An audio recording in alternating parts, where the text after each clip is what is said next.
Let's get into it. You moved your head like I was about to hit you. Sorry, guys. Soul Not For Sale podcast. The wife is here. Hello. Unscathed, and it's still Christmas time. If you're wondering why I'm wearing this hat still, I'm one of those people, I celebrate it until it's New Year's. Yeah. We're keeping the lights up, everything. We got Tim Dillon, Joe Rogan, and they are talking about being the first people to go to Mars. Have you ever wondered about that? You ever thought about that? What it would be like for you to go there? And I kind of liken it to kind of the first people that had to come here. Yep. It was something. Thank God for him. That kind of thing, you know. But yeah, let's get into that whole thing. They're gonna talk about that, and then you have some information. Yeah, I have a little bit of information on what they're doing on Mars right now, as well as a potential asteroid that's going to hit the Earth soon. And towards that information, I guess it's about some technology that they're trying out on Mars. But the question would be, why aren't they trying it here? Yes. Given what they say the issue here on Earth is. Don't forget about IamCoachColin.com. We got Soul Not For Sale. Public Enemy #1, of course, and The Great Resist. Do not join The Great Reset. Discount code IamCoachColin, all capital letters, all one word, one L in the name Colin. Let's go. That burn off into the atmosphere. I don't know. I mean, if you want to talk about some of the most ridiculous excesses of carbon use, it's shooting rich people into orbit. That's so nuts. That must be so much gas. It's so nuts. But like anything else, right, they'll say, well, it's good for, I guess, it incentivizes people to care about space exploration. Right. Because they are going to pay a lot of money to go up there. Right. And that money is going to get utilized to discover more things. Who knows if that's... It's a weird argument. Yeah. Because, like, I feel like, I mean, look, I'm happy that they're exploring space, but I feel like maybe someone should sit down and go, until you guys figure out a better way to get off the fucking ground. Yeah. Let's just chill. How are we saying no one should burn carbon fuel? How are we saying that you can't have gas-powered cars in California after 2035? Yeah. How are we saying that while we're shooting off these giant fucking metal tubes of jet fuel and lighting it on fire? It's literally burning in the sky. I think that's the reward when you have $1 billion is you want to think you can leave. Yeah. That seems to be the reward. It's these guys going like, we don't have it quite figured out yet, but they're like, God, it might be nice if I could leave. Oh my God, it would be hell. You know, it would be tough. It would be so stupid. The first person that leaves, they're going to fall into, there's a trap, and here's a trap. Just because something's hard to do doesn't mean it's good to do. Right. And you could say it's going to be so difficult for us to get to Mars. Right. Also, so difficult for someone to fucking save you. For a reason. Yeah. That's not a good place to go. No. We have spots in Earth that suck. Go visit those. They can get you out by helicopter if you're lucky. These people I think there's that fantasy of like seeding other planets with biological DNA. Yeah. Carrying on the human race. The idea that the Earth might be past a tipping point. Maybe.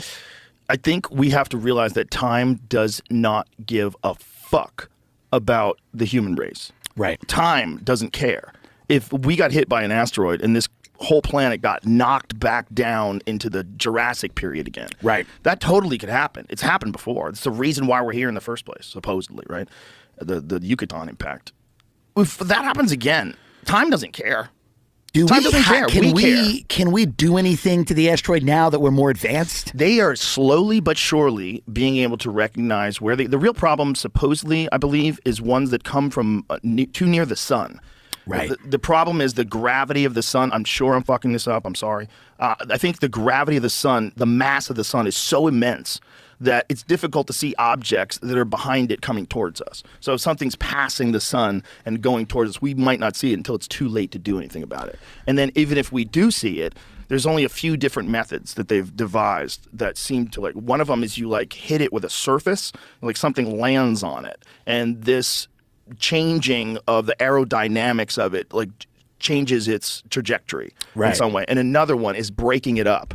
The breaking it up one scares people though, because they're like, well, what if you break it up into many pieces that you could just go to a bunch of different spots on Earth and it has the same impact, just not in one spot. Right. Like you might actually, maybe it would have landed in the ocean and most people would survive. It's amazing that we haven't had a really, and you might know more than I do, but we haven't had a really like destructive asteroid impact in a long time. It's a timeline thing, dude. Right. Our timeline is our lifetime, and it's so long for a person, and it's so nothing for space. Right. It's so nothing. It literally is nothing. Right. Our timeline is 100 years for a human timeline. The Earth is 4 point whatever billion years old. The universe, there's all these arguments now. The universe is even older than 13.7 billion years ago. I'm not really smart enough to understand. It's something about the forming of the galaxies. Like they seem to form quicker.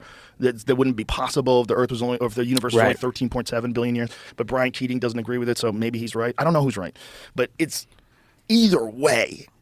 We're 100 years of nothing. It's so quick. And if we get hit with an asteroid and then everything starts and it's another 65 million years from now until a new form of intelligent life arises, the universe doesn't care about that. No, right. Me saying we haven't had a significant impact is like when your 13-year-old starts talking about Israel and Palestine.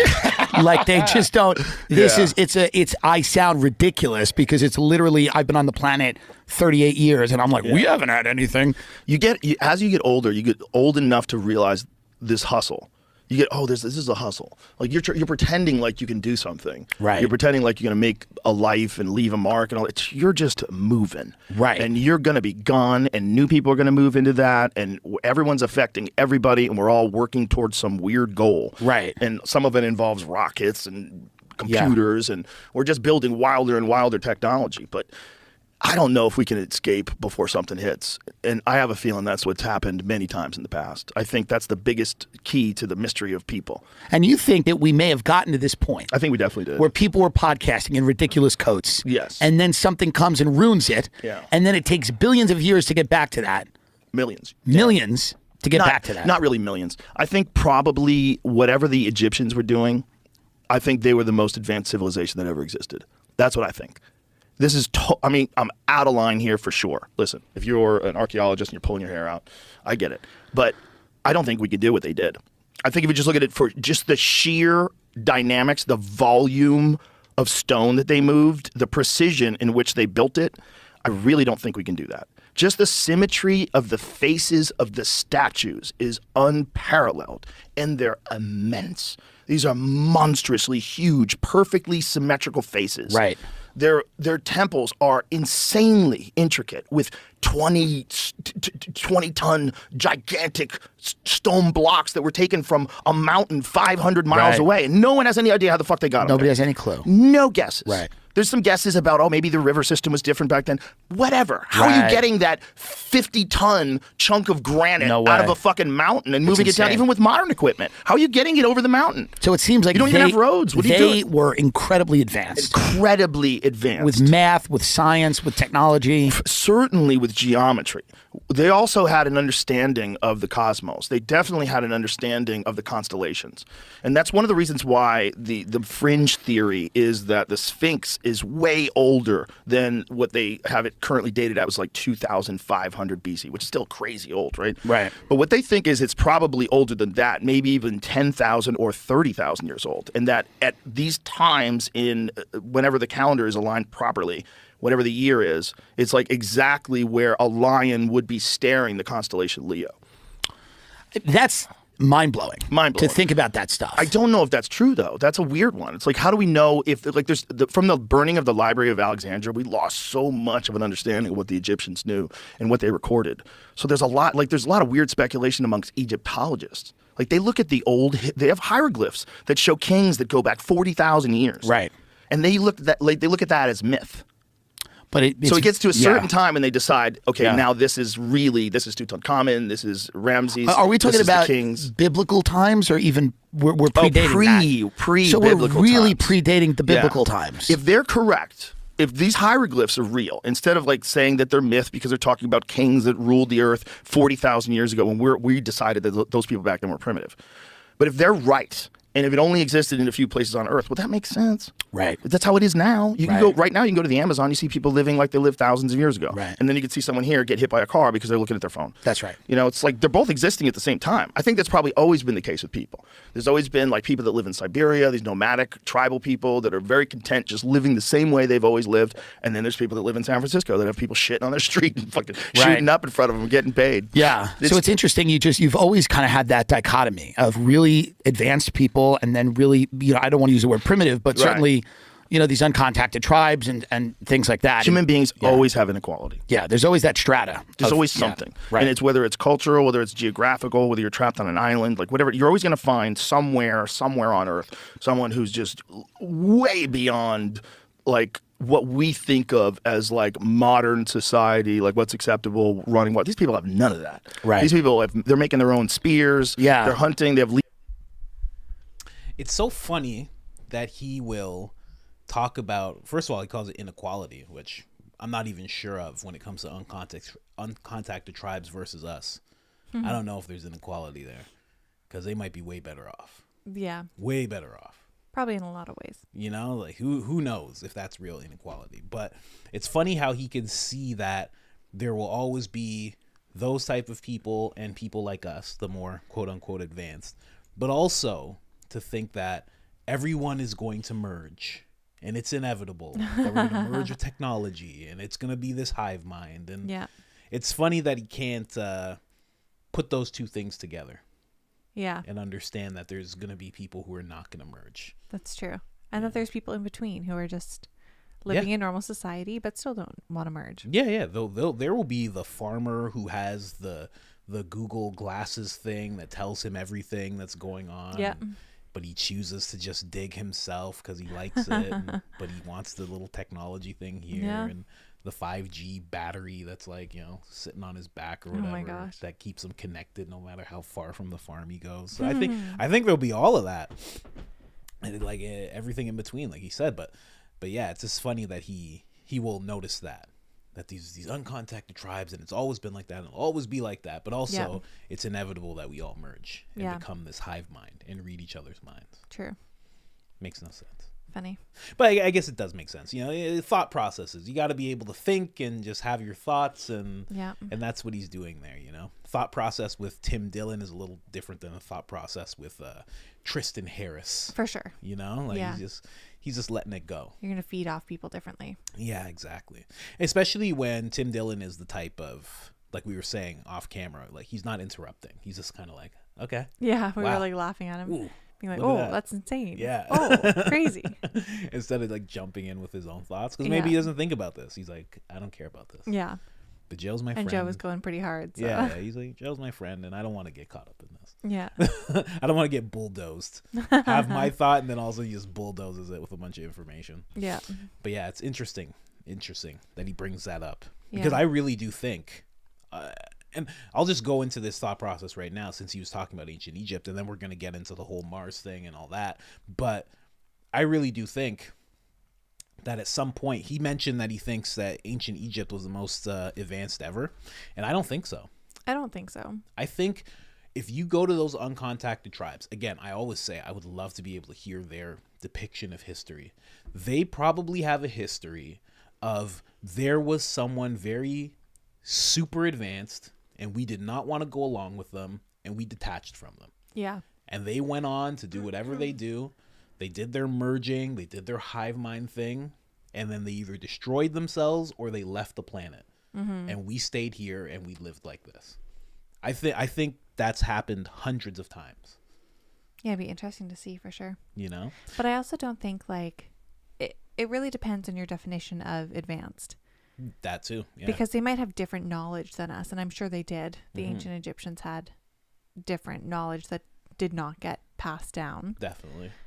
But I don't think they were sitting there on computers and tablets and with smart glasses and everything else. Yeah, I really do think that technology, like being advanced, can go different ways. Yes. Like if you go the way that we did with the plastic and the silicon and the, all of that stuff, you'll get one outcome. And if you go, let's just say ancient Egyptians, like pyramids, they went with like sound technology. Yep. Using sound, using frequency, things of that nature. And gold as superconductors. Yeah. And all of a sudden, it's like you have a whole different range of how advanced you can be. You have a different way of how you generate energy. Yep. And maybe you choose to live a different way.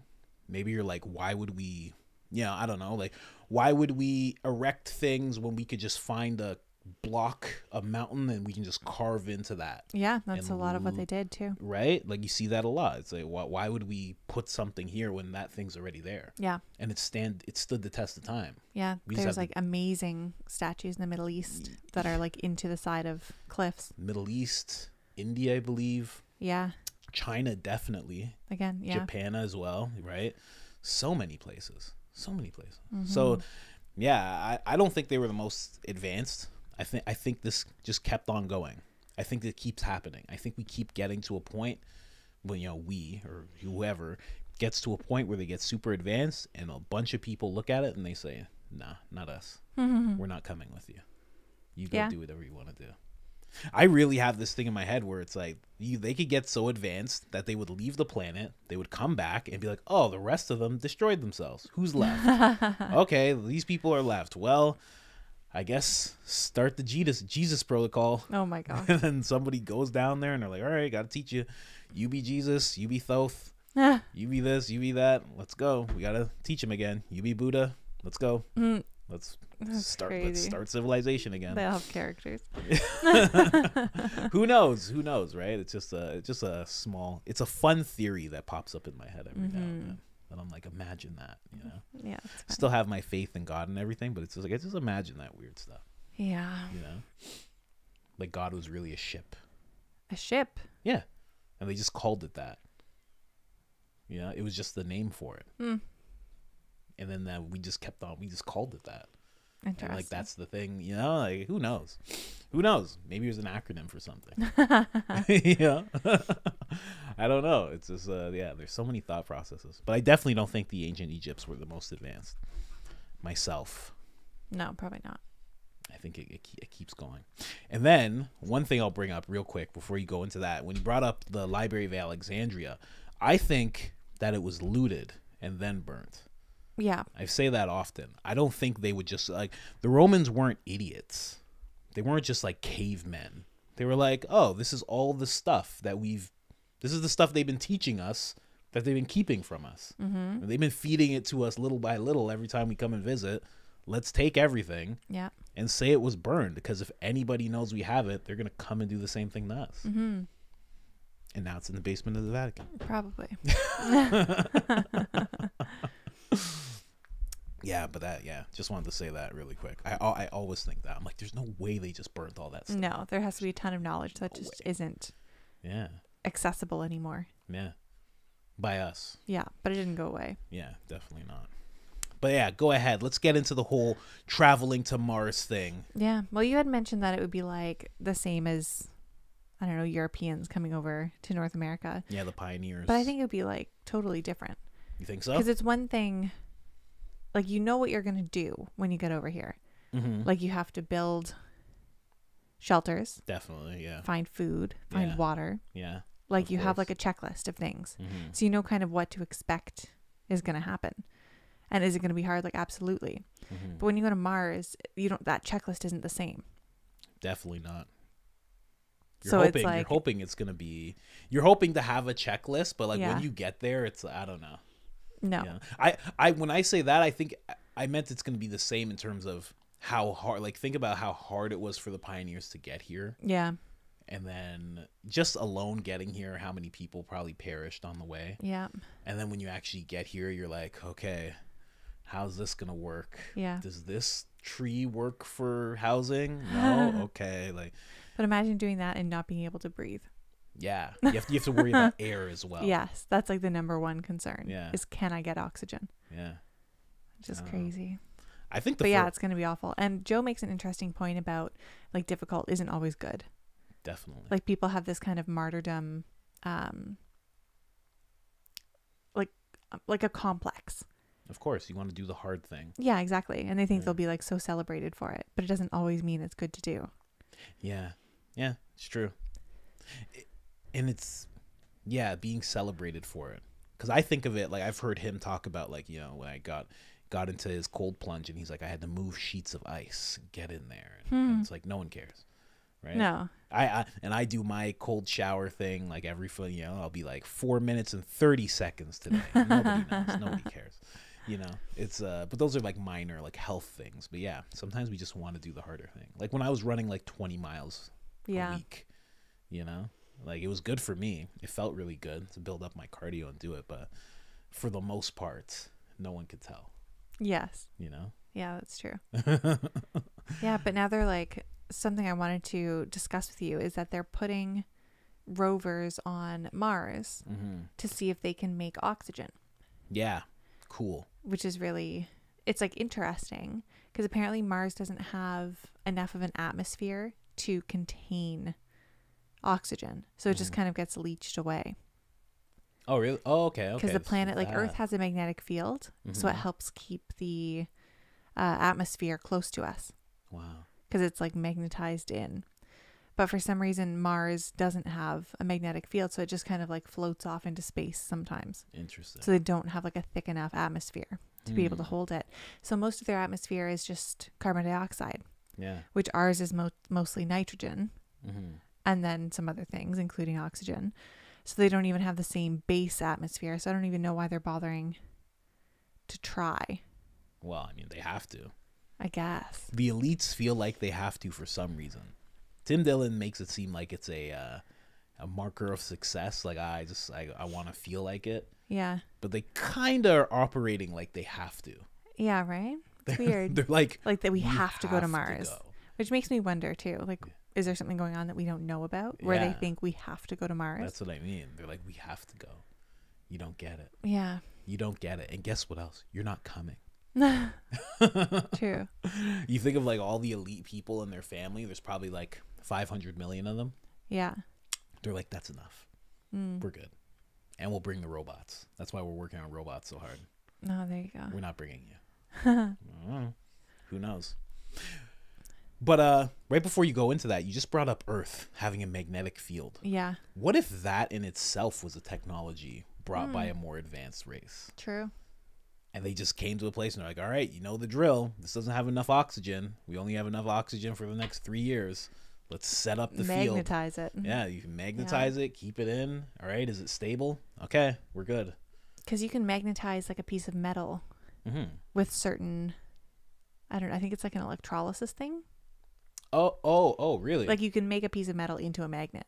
Oh, really? Yeah. Okay. Like magnets aren't just discovered. True.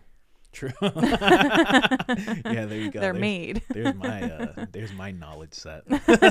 Oh, you mean they don't dig up magnets? They're like charged. True. But the Earth could have been the same. Right. Which is crazy. I really don't think. I think there was something way more advanced at some point. Yeah. Maybe they were human. Maybe they were human-like. Maybe they're Anunnaki. Maybe they're Nephilim. Like, I don't know. I have no idea, but I don't know. I think of that a lot, especially when you bring up like what's advanced. You know? Yeah. Like that would be a crazy advancement that we wouldn't even think about. No. Wouldn't even occur to us because we're not that species that goes from planet to planet. Yeah. But if you were a species that went from planet to planet, you'd be like, yeah, of course you magnetize. What do you mean? How do you survive? What are you talking about? Of course you have to magnetize it. It's like, of course you make sure there's oxygen. Yeah, I've been thinking this whole time like how that would even work and how the Earth's magnetic field works, but I don't know enough about it to be able to fathom how that would start. No, me neither. I'm wearing a Santa Claus hat. Yeah, but basically this mission on Mars is called Moxie, the rover, and they managed to generate 122 grams of oxygen, which is equivalent to what a small dog breathes in 10 hours. Okay. So that was over like a couple years. Oh, okay. So it's not great. No, that's not great. But I was again, like if wow. they managed to have that technology and they're able to send it to Mars to function, why can't they have it here? Like all the time. Yeah. Did I send you that, or did you send me the Instagram video? I sent you the Instagram video. Yeah, because that gentleman brought up a great point. It's like, you're trying to do that on Mars. Why aren't you trying to do it here? Yeah. When they say we have to leave this planet because of global warming, Well, because there's too much CO2 and whatever else. they're not bringing up that we have to leave the planet because of it, but they're saying there's so many things that have to happen right now because of us. Yeah. Taxes and this and that and protocols because of how much there is. Yeah. And it's like, why don't we have any technology that's, I think he said it, and I think even you said it, like on every street corner. Yeah. Why isn't there something like this producing that? Yeah, like I know trees and plants and stuff already do. Yeah, but we tear those down by the millions. Yeah, we're so not great with we that. don't We care already about know those. that. There should be a rainforest in like every country. Like, Yeah. just sitting like in the middle of it. Yeah, exactly. But we don't have condos. Condos. I like condos better. Yeah, condos are great. But then there's like the European Space Agency is working on synthetic photosynthesis right now. So instead of plants making that, they're using some kind of electrolysis tank to do the same thing. Really? So they're using water and sunlight to produce oxygen. Huh. So again, Okay. like once that happens, and they're thinking like Mars or other planets as well. For that? Yeah. Oh, I was gonna say, that's for perfect. space. That's perfect for here. No, they're thinking, You just put that on top of Outside of every here. building. yeah, literally. What? Yeah. No? I don't know. They're like, we're doing this for us. Yeah, because then they were talking about doing that on Mars, and because Mars is a little bit further away from the sun than we are, Mhm. the sun's rays aren't as strong, so they would need mirrors to concentrate the sun's rays to do this. So it's like they're like going another step into complicating this when they could just do it here. Yeah. And just have Which this is planet crazy. flourish. Again, if that's the plan, I don't know. I've often said, since I was much younger, I would often say the elites treat the planet like they have another one to go to. Yeah. They really do. They're just like, I don't care. Yeah. I don't care. We're going to tear it down. We're tearing it down. Like even the president, I think it was the president of Brazil or something. He's like, we made the rainforest. Let's just tear it down. Oh, we can yeah, just, yeah, it's yeah, I like, are you remember that. man? What are you thinking? That's crazy. Why? I don't know. Money. I think that was a Joe Rogan episode too. I think he brought it up. Yeah. Yeah, definitely. And like somebody corrected him or something. About the rainforest Yeah. being like the lungs or something. No, that was like made by people. Yes. People are suggesting that, but it wasn't really made. Like certain parts were. Yeah. Like certain things that are by certain rivers were actually brought there. Yeah, for sure. But But that's then- like kind of everywhere too. Exactly. So it's just interesting, but they do act like they have another planet to go to. Yeah. And the things that they could do here, they want to do elsewhere, Mm-hmm. which is a good aspiration as well. I would say both. You know, Mm-hmm. if I was gonna say if it was one or the other, I'd be like, do both. Do Yeah. it here, have this planet flourish. Yeah, and like get it going really well. Yeah, Like you think here is where we test things, Yeah, not on Mars. and yeah, It doesn't make any sense. yeah, it's gonna be rough. And the thing about the first people to go on to Mars, would you ever do that? No, Go to Mars? No, I wouldn't either. There's especially like not in our lifetime. no. There's no point. No, I don't even think I would go. I wouldn't go if it was safe. No, With how long it takes? No, I No. wouldn't do that. I wouldn't do that. no. It would have to take 30 minutes to get there, and everybody does it all the time. Even if it was like 4 hours. 4 hours? No, I wouldn't do it. No, you wouldn't do it. No. It has to be 30 minutes, and everyone does it all the time, Mm. and nothing happens to those people that do it. I still don't think I would go. Then Still I'd- freaks me out. I would check it out, because if it's 30 minutes, 30 minutes back, I guess like a We're- tourist destination. yeah, then we're good. We're talking about years, and then you're there. And then there's then- space traffic. oh, God. Yeah, traffic, but you mean like asteroids. Yeah. Yeah. Asteroid belts and stuff. Well, there is an asteroid belt right between Mars and Jupiter, so Mhm. Yeah, and I don't get it. I just don't understand. But yeah, I definitely agree with Joe, which it would be so hard and so terrible at first, and at second, and at third, and at fourth. I mean, we're talking about like they got to get to like iPhone 30 before it's all good. You know, yeah. it's gonna be some time. And it's funny because Elon Musk is the one that's pushing that the most, but I don't think he's going over there anytime soon. Like even if he got people there next year, he's not going the year after that No. or the year after that. He's not No, going. he would want it like settled. I don't think he's gonna go. I think he'd be like, "Good job." Yeah. That's what I think. I don't think he would go. Because it would take like I don't know how long exactly it would take to get there, but it's way longer than people think. Yeah, it's way Like, longer. even than to get people to the moon takes a long time. But even that, even with how long it takes, I don't think he would go, not because of how long it would take, because of the fact that it's not safe. Yeah, I think he knows that. He understands that. for sure. Same way a general's like, yeah, go out there. Go get them, boys. And you come in general? No, I'm not, actually. I'm going to stay here. I'm having coffee right now, actually. You boys okay? You boys warm? It says 7 months to fly to Mars. Really? Yeah. That That's is- actually shorter than I expected. Me too. I thought you were going to say maybe a year and a couple months. I thought it would be like a few years. Really? Yeah. You should wear the Santa Claus hat. But yeah, it's an interesting thought process to have about this whole thing. And I was going to say, towards what Joe was saying, maybe the universe does care. He's talking about how time or the universe doesn't care. Maybe it does care. Maybe when you think of the whole thing of everybody being one and being at one with the universe, maybe the universe needs life forms like us. True. You know, even the destructive parts of us, even the angry parts of us. Maybe it's all very necessary. Yeah, maybe. Because if you think about the universe, it's all like supposed to be in balance. So maybe it needs something like us for that balance. Yeah. Yeah, right? Like maybe it's very necessary that we exist. I don't know. Maybe it's very necessary that every once in a while there's like poof, poof, and it like ripples through the universe. Like, who knows? Like maybe butterfly effect. Yeah, right? Massive butterfly effect. Who knows? Maybe we're very, very necessary. I really do think that I think we're way more significant than, I don't want to say they or I just think we're more significant than we're being taught. And I mean, like, more than, I shouldn't even say more than religion teaches us, because religion kind of teaches you that you're a child of God and you're made in his image. But the way that we're made to feel very insignificant, the way that we're made to feel very much like there's so much more out there in the universe and we're this little speck, and I think we're way more important than that. Like way more important than that. Why do you think that? I don't know. I have no idea why I think that. It's just a feeling that I have.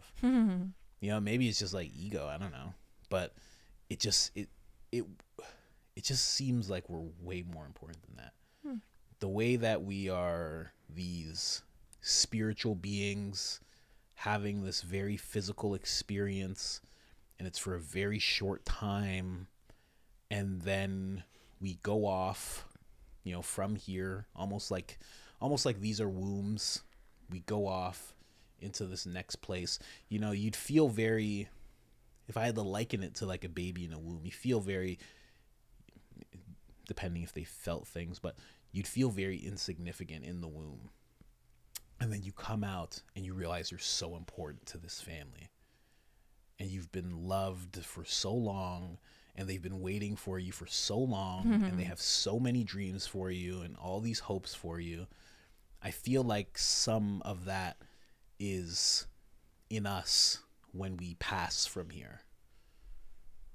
I feel like the little nudges we get and the little feelings we get of our conscious and doing the right thing, I think those are all like, you know, little moms and dads like poking at a womb, hoping that you do the right thing, hoping that you come out the right way, and that you go and do great things. That's a nice way to think about it. You know, I think there's something to us. I don't know. I think our soul is a very real thing, and I think it's a very big thing. I think it's really, really important. I don't think it's just like nothing. I think there's I think our soul is something very huge. Huge and very powerful. And that's why we're here to learn these lessons and nurture it in the right way and make sure it's full and make sure we don't give it away to any forces. I don't know. It just seems that way. And I think, listen, I don't know about heavens and this and that, but it feels like the ancient Egyptians, they talked about when you pass away, your soul leaving the body, leaving Earth, and they even had like a little map of it. It would like go up the Milky Way, and it's tested and it's asked these questions that you're supposed to be learning when you're here on Earth. You're supposed to pass those tests, and then you're supposed to go to some kind of source. And I don't know if that source is in these heavens or in the universe. I think if you were a person on Earth and you were able to see into the depth of the universe, I think that would look like the heavens. So maybe there is a miscommunication in translation. Maybe this place that we go, that source, is within the universe, deep in the universe, because it's so vast. But I don't know. I feel like we're super important. Just seems that way. I don't know. I haven't thought about it really. I wish I had more to say. Well, you seem like a new soul. I'm an old soul, I've been told. I feel like that's an insult. You're a new soul. Like smooth brain. Yeah, exactly. I'm a smooth brain new soul. I don't know. I think about that often. I'm like, is this it? Like, this is really it? We're just supposed to like live here and that's all there is to it? I feel like it doesn't make sense. Doesn't make sense. Especially when you're confronted with the whole analogy of a baby in a womb. Because like a baby in a womb feels like this is it. Like, this is great. This is what I do. And I'm fed and I'm good. I'm big. This is it. And then all of a sudden something happens and it's probably very scary. And the next thing you know, it's like, oh, wow, there's like a whole new stage of life. This crazy stage of life. And then there's a gestation period. Same way there's a gestation period for the baby to be born. There's a gestation period for your whole life. And to think that it stops there, I don't know. It just doesn't seem like seems like there'd be another stage, you know? And I don't even want to call it the afterlife because it just seems like more life. Just in a different way, you know? I don't know. Who knows? Who knows? I think about it often. What else do you have? Do you want to hear about the asteroid that's coming at us? Sure. That's a good way to segue.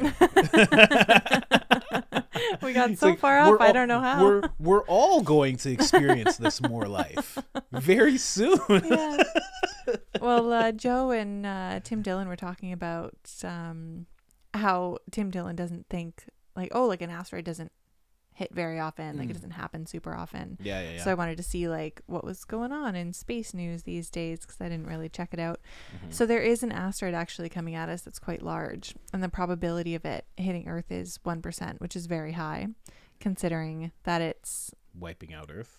Well, it's calculated to hit on October 22nd, 2036. Is this the article here? Yeah. Okay. Yeah, go ahead. Yeah, so they're just talking about this asteroid, and Joe is also mentioning how they can't really measure asteroids when they go around the sun, and it has to do with like the infrared tracking, and the sizing doesn't work with the sun's rays, which I understand. Like that's very, very, very bright. It would mess up their telemetry and things. True. But yeah, so the measurement on this asteroid is anywhere between 720 feet. And what was it? Oh my gosh. It said in metric. 20 feet. Yeah, it's like big. I thought it'd be much bigger. You'd be surprised how much damage it can do. They well, go yeah, into that of course, later. But I was about to say like compare it to a state. Like which state is it the size of? I don't know. That's where my mind went. No, it's not that big. But yeah, of course they do a lot of damage. Yeah, so it's between 720 feet and like 2,000. No, it was bigger than that. It was like 3,000 feet. It was like 2 kilometers was the upper range. Okay, we'll let you that's more along the lines of what you were thinking. Yeah. Like huge. Yeah. It would have to be. Yeah. So then they were talking about like what kind of impact that would have on the Earth. What it would do. Yeah, because I was thinking even if it is like 2 kilometers, like the Earth is so big. I don't know how many miles, but it's like still like kind of a drop in the bucket. Yeah. Like you can go out and walk because 2 kilometers is like way less than 2 miles. So it's like it's not very far in the grand scale. Definitely. But it's saying if it was on the lower size estimate, which is 1,000 feet or 300 meters in diameter, it would be 133,000 times the force of an atomic bomb. Okay. So it'd be like 133,000 atomic bombs going off in one area. I think the thing is when it comes to the damage, I think in terms of us, it would be massive damage. I think in terms of the Earth would be like, whoa. Okay. Yeah. Okay. like absorb it and let me get my bearings here. And Yeah. we would all be like, ah, we'd be like wiped out. But the Earth would be like, okay, geez, yeah. wasn't Like the enough. Earth would go on, but I don't know. Yeah, like the Earth would be like, whew, Not a lot of species would you almost survive. knocked me out of my orbit. Yeah. Not quite though. And Which is just crazy keep for on such a going. small thing. Because it would be like, I don't know, like a poppy seed hitting the Earth. Like it's very small in comparison. Yeah, it's but I mean the speed. That's what Yeah. it is, right? The velocity. Yeah. And Is absolutely crazy. velocity, how hot it gets, what it's made of. Yeah.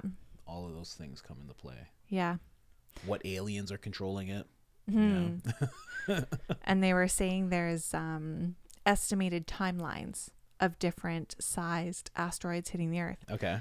So the average time between impacts of objects with diameters around 1,000 feet or 300 meters is once every 70,000 years. Really? Yeah. And then if you go a little bit bigger, so double that size, 2,000 feet or 600 meters, they're predicted to hit the planet every 200,000 years. Hmm. And then when you start to go really big, like 3 miles or 5 kilometers, that's once every 30 million years. So it doesn't happen very often. So Yeah. Joe's right when he was talking to Tim Dillon that it's like our lives are a very, very, very short span In of terms those intervals. Yeah. True. Very true. But if you think about like the lifetime of the Earth, that happens quite often. True. Wow. Interesting. So that is heading for us. Yeah, it's heading for us as But of now. But it's just like none of us would ever know about it. No. Well, they're like deciding what to do with it. And that's what this article is about. But right now they can't even tell the size of the thing because the range is so big. Because they say they have to detect the size based on how much light it reflects. Yeah. But depending on the color of the asteroid, it could get severely thrown off. Okay. So they say if it's a light colored one, then it could be like 720 feet. But if it's a dark colored one, it could be more like a 2 kilometer kind of deal. But this is something that would affect like our great grandkids. Well, no, 2036 is when it's going to hit. 2036 is when it's going to hit. Yeah. I don't think it's going to hit. I don't think so either. I don't think so. They feel like they never do. Like I feel like there's always something that we don't know about. Yeah. And then when you look it up, you're like, oh my God. I think it's gonna it crumbles up. We'll see. Yeah, The Simpsons, they did that for a reason. The Simpsons? Yeah. They have an episode where the asteroid's about to hit, Yeah. and then it breaks up so much it goes, And then a little rock lands on. and then it's like the size of a chihuahua head. Yeah. And then Bart picks it up. He's like, and he puts it in his Okay, I pocket. do remember that. That's funny. Yeah, once the Simpsons set it in stone for everybody, Hmm. you don't have any worries. Ivanka, 2028. As soon as I saw that, I was like, oh, okay, we're fine. That's so funny. We're fine. Everything's going to be okay. Ivanka wins. That's it. That's Done. crazy. We're good. Mhm. No asteroid. Ivanka in 2028. Yeah. We're safe. Mm-hmm. The world is safe. Rest safe, guys. But yeah, interesting. So you don't think it's gonna hit? No, not really. I don't think so either. And also, you know what? There's a part of me, right? Because I sport a tinfoil Speedo at times. That this is like a part of keeping people in fear. Mm. You know? Like needing to funnel money to NASA and other science things. I wasn't even gonna go there, but yeah, I just think it's some parts of me. I know science is real, and they're really working on things, and they're really finding things all the time, constantly. But a part of me is just like, oh yeah, another thing that we're supposed to be ever afraid of. Yeah. Just for years, we're just supposed to be in fear. You know, Yeah. it just seems like another thing to like destabilize people, keep people in this weird state of like they always want us always like being this. on edge. Yeah. You know, that cartoon that I was watching that you're like, what is this? Mm-hmm. That's what that cartoon's about. That there's an asteroid heading to Earth. Oh, And okay. everybody is trying to live their best lives, doing all sorts of things because there's nothing they can do about it. It's going to hit. And the girl that you saw, this is a weird cartoon. I forget what it's called. Carol and something. Carol Yeah, and the it's End of the called World. Carol or something. It's on Netflix. Very interesting cartoon. But there's this group of people who are just doing accounting. They're just working at an accounting firm. Yeah. And it's called The Distraction because they just want to be distracted. They don't want to live their best lives. They don't want to skydive and this and that. They just want to live like everything's normal until it's over. That's what they want to do.